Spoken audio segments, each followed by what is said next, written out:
शुरुआत में हम मैडी नाम की एक लड़की को देखते हैं जिसकी उम्र 35 साल होती है। दरअसल मैडी की माँ ने लोन पर घर लिया होता है, लेकिन अब उसकी माँ इस दुनिया में नहीं रही है और उसके पिता उससे अलग रहते हैं, इसलिए मैडी को अब घर का लोन चुकाना पड़ रहा है। मैडी पैसा कमाने के लिए रात में उबर ड्राइवर के रूप में काम करती है और दिन में पार्ट टाइम एक बार में काम करती है। लेकिन आज उसकी गाड़ी उसके घर से एक सरकारी कर्मचारी जब्त करने लगता है, क्योंकि वो इस बार घर की किस्त नहीं भर पाई थी। लेकिन ये सरकारी कर्मचारी मैडी का एक्स बॉयफ्रेंड होता है, इसलिए वो उसे मनाने की कोशिश करती है ताकि वो गाड़ी ना ले जाए। अब मैडी उसे फुसलाने के लिए कहती है, मैं तुम्हें अभी भी पसंद करती हूँ। लेकिन तभी वो सरकारी कर्मचारी मैडी के घर से एक आदमी को बाहर निकलते हुए देखता है, जिसके साथ पिछली रात मैडी सोई थी। उसे देखकर वो सरकारी कर्मचारी गुस्से में मैडी की गाड़ी लेकर चला जाता है। इसके बाद मैडी बार में काम कर रही होती है, जहाँ उसकी सबसे अच्छी दोस्त और उसका पति भी काम करते हैं। मैडी उन्हें अपनी परेशानियों के बारे में बताती है और कहती है कि उसकी गाड़ी जब्त कर ली गई है,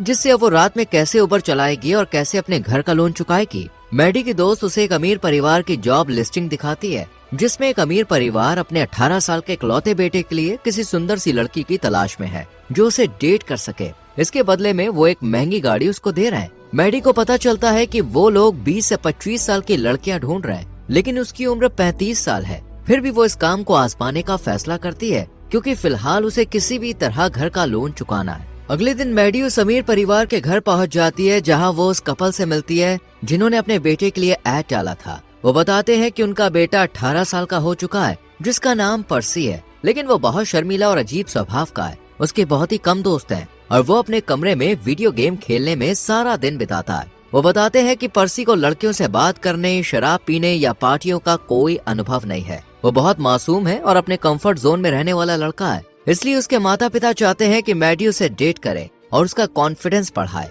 ताकि वो प्रिंसटन यूनिवर्सिटी जाने से पहले स्मार्ट यानी कि सियाना बन सके। उन्हें चिंता है कि अगर उनका बेटा कॉलेज जाने से पहले थोड़ा खुलकर नहीं जिएगा तो उसकी पर्सनल लाइफ पर असर पड़ेगा। पर्सी के माता पिता किसी यंग लड़की को इस काम के लिए रखना चाहते थे, लेकिन मैडी उन्हें यकीन दिलाती है कि वो इस काम के लिए सही है। पर्सी के माता पिता उसकी बात मान लेते हैं और उसे पर्सी की गर्लफ्रेंड बनकर पर्सी को स्मार्ट बनाने को कहते हैं। साथ ही वो मैडी को पर्सी के साथ इंटीमेट होने के लिए भी कहते हैं और मैडी से कहते हैं कि हमारे बीच जो डील हुई है वो पर्सी को किसी भी हाल में पता नहीं चलनी चाहिए। इसके बाद मैडी अपने दोस्त के पति की गाड़ी उधार लेकर एनिमल शेल्टर जाती है, जहाँ पर्सी वॉलंटियर है। वो पर्सी को आकर्षित करने के लिए एक खूबसूरत ड्रेस पहनती है। मैडी कुत्ते को गोद लेने का नाटक करती है और पर्सी को कुत्ता दिखाने को कहती है। तब पर्सी उसे कुत्ता दिखाता है। फिर पर्सी मैडी को एक फॉर्म भरने के लिए अपने ऑफिस में ले जाता है, ताकि पर्सी जान सके मैडी को डॉग क्यों अडॉप्ट करना है। यहाँ मैडी फॉर्म न भरकर पर्सी के साथ फ्लर्ट करने लगती है। इससे पर्सी घबरा जाता है। पर्सी को कुछ भी समझ नहीं आता,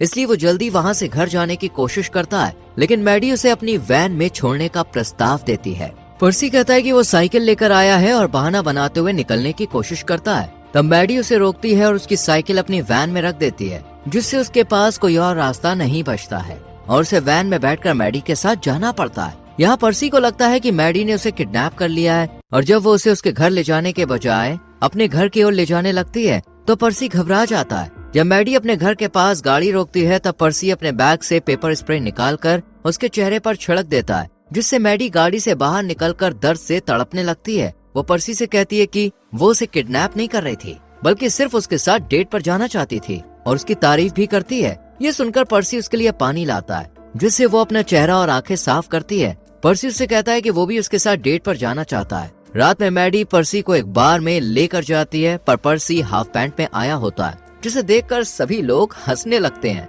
फिर पर्सी और मैडी बात करने लगते हैं। पर्सी ड्रिंक नहीं करता है, इसलिए वो दोनों जूस पीते हैं। तभी एक लड़का आता है जो मैडी का एक्स बॉयफ्रेंड होता है। वो अपनी शादी की अंगूठी दिखाकर कहता है कि जब से मैडी मेरी जिंदगी से दूर गई है तब से मेरी जिंदगी बदल गई है और मैं काफी खुश रहने लगा हूँ। वो पर्सी को चेतावनी देता है कि वो मैडी से दूर रहे। इतना कहकर वो चला जाता है। मैडी पर्सी को बताती है कि वो लड़का शराबी था, इसलिए मैंने उसे छोड़ दिया। इसके बाद मैडी पर्सी को एक बीच पर लेकर आती है, जहाँ रात के समय कोई भी नहीं होता। मैडी पर्सी को कपड़े उतारने के लिए कहती है ताकि वो समुद्र में नहा सके, लेकिन पर्सी डर जाता है। तो मैडी उसके सामने ही अपने कपड़े उतार देती है और पानी में चली जाती है। मैडी पर्सी को भी बुलाती है। पर्सी उसे देखकर हिम्मत करता है और अपने कपड़े उतारकर पानी में चला जाता है। वो दोनों कुछ करने ही वाले होते हैं कि 3 नशे में धुत पर्सी की उम्र के लड़के और लड़कियां आ जाते हैं और किनारे रखे उनके कपड़े चुरा लेते हैं, जिसमें उनके बटुए, फोन और चाबियां होती हैं। मैडी उन्हें ऐसा करने से रोकने की कोशिश करती है, पर जब वो सामान लेकर जाने लगते हैं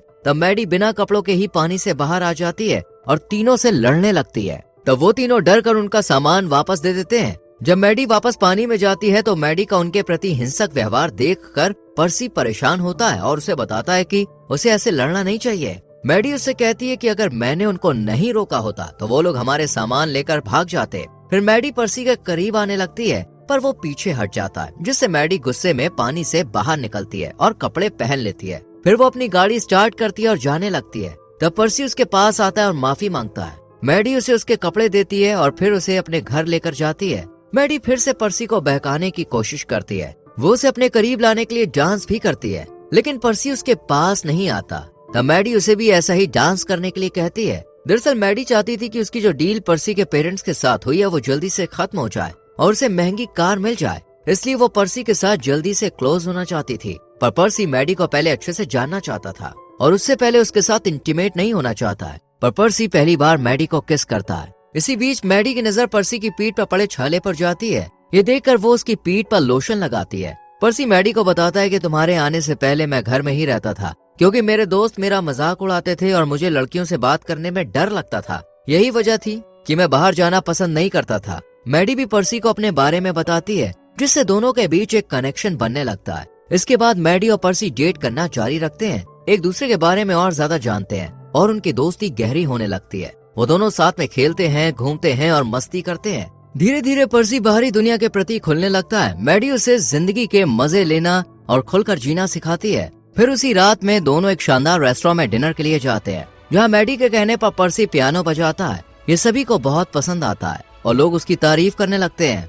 मैडी भी पर्सी की पियानो बजाने की कला देखकर बहुत खुश हो जाती है। इसी रेस्टोरेंट में पर्सी की मुलाकात उसके स्कूल फ्रेंड से होती है, जो उसे आज रात हो रही एक बैचलर पार्टी में इनवाइट करती है और फिर चली जाती है। मैडी उन्हें बातें करते हुए देखती है और अंदर ही अंदर थोड़ी जलन महसूस करती है। इसके बाद मैडी पर्सी को बताती है कि वो कुछ दिनों में ही इस शहर को छोड़कर चली जाएगी। ये सुनकर पर्सी गुस्से में आ जाता है और अपने दोस्त की बैचलर पार्टी में जाने के लिए निकल पड़ता है। मैडी भी उसके साथ कार में बैठती है और उसे रोकने की कोशिश करती है, लेकिन पर्सी अपने ड्राइवर को तेजी से गाड़ी चलाने को कहता है और ड्रिंक करना शुरू कर देता है। फिर पर्सी के साथ मैडी कार से पार्टी वाली जगह पर पहुंच जाता है। पर्सी गाड़ी से उतरता है और मैडी को गाड़ी में अकेला छोड़कर पार्टी के अंदर चला जाता है। पर्सी के पीछे पीछे मैडी भी अंदर जाती है, लेकिन वहाँ मौजूद लोग सिर्फ पर्सी की उम्र के होते हैं। वो सभी मैडी को देखकर उसे आंटी आंटी कहकर उसका मजाक बनाने लगते हैं, लेकिन मैडी इन सब बातों को नजरअंदाज करके पर्सी को ढूंढने लगती है। उसे पता चलता है कि पर्सी उसी लड़की के साथ एक कमरे में है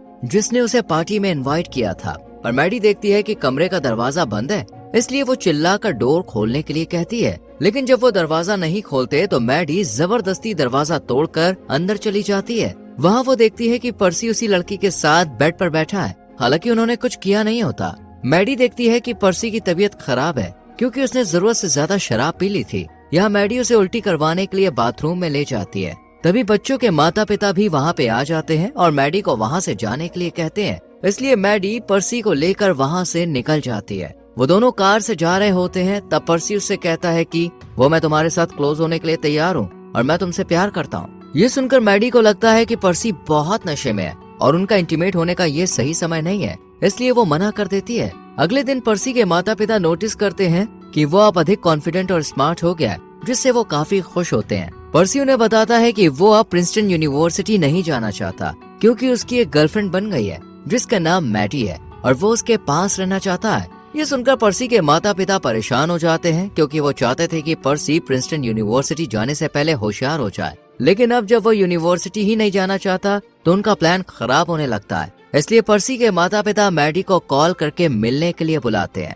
और उसे बताते हैं कि जिस काम के लिए उसे काम पर रखा गया था वो अब पूरा हो चुका है, इसलिए अब उसे पर्सी के साथ कुछ भी नहीं करना है और वो डील के हिसाब से महंगी कार ले जा सकती है। पर दुर्भाग्य से पर्सी अपने पिता की कार ड्राइविंग सीखने के लिए लेकर निकल रहा होता है, लेकिन फोन कार से कनेक्ट होता है तो वो उनकी बातचीत सुन लेता है, जिससे उसे मैडी की सच्चाई का पता चल जाता है। ये सुनकर उसका दिल टूट जाता है और वो विश्वास नहीं कर पाता कि जिस लड़की को वो अपनी गर्लफ्रेंड समझ रहा था उसे उसके माता पिता ने उसके लिए काम पर रखा था। अगले दिन पर्सी मैडी को अपने माता पिता से मिलने के लिए दोपहर के खाने पर बुलाता है। पर्सी के माता पिता उसके सामने ऐसा दिखाने की कोशिश करते हैं जैसे उन्होंने मैडी को पहले कभी देखा ही नहीं था। पर्सी भी ये जाहिर नहीं करता कि उसे पूरी सच्चाई पता है। तभी पर्सी के पास उसके दोस्त का कॉल आता है जो उसके साथ एनिमल शेल्टर में वॉलंटियर है। पर्सी घर से बाहर आता है और मैडी को दी जाने वाली कार को अपनी दोस्त के साथ जंगल में ले जाता है। पर्सी और उसका दोस्त मिलकर कार को धक्का देकर एक पेड़ से टकरा देते हैं, जिससे कार बुरी तरह से क्षतिग्रस्त हो जाती है।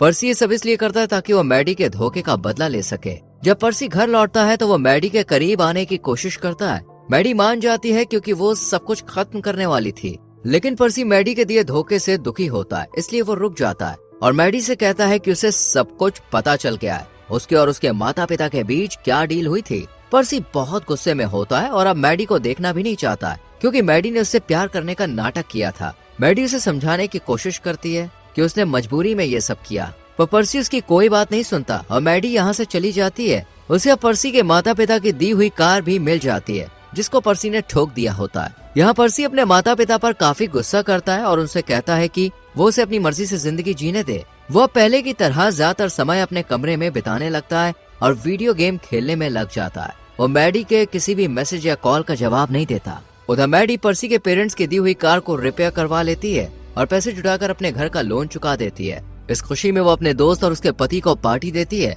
लेकिन उसकी दोस्त उसे बताती है कि वो माँ बनने वाली है और इसलिए वो एक नया घर ढूंढ रहे हैं, क्योंकि इससे पहले वो अपने पेरेंट्स के घर पर रह रहे थे। ये सुनकर मैडी अपना घर उन्हें कम दाम में बेच देती है, क्योंकि मैडी को अब इस शहर में नहीं रहना था और अब वो कैलिफोर्निया शिफ्ट होने वाली थी। इसके बाद मैडी पर्सी से मिलने उसके घर जाती है, क्योंकि उसे उसके लिए बुरा लग रहा होता है, लेकिन पर्सी वहाँ नहीं होता। वो उसके पेरेंट्स से उसका पता लेकर उससे मिलने जाती है, पर पर्सी अब भी उससे बात करने से इनकार करता है। तब मैडी उससे माफी मांगती है और उसे समझाने की कोशिश करती है। आखिरकार पर्सी उसे माफ कर देता है। फिर मैडी उसे बताती है कि वो कैलिफोर्निया जा रही है। ये सुनकर पर्सी उसके लिए खुश होता है। इसके बाद जिस दिन पर्सी प्रिंसटन यूनिवर्सिटी जाने वाला होता है, वो अपना बैग पैक करता है और अपने माता पिता को अलविदा कहता है।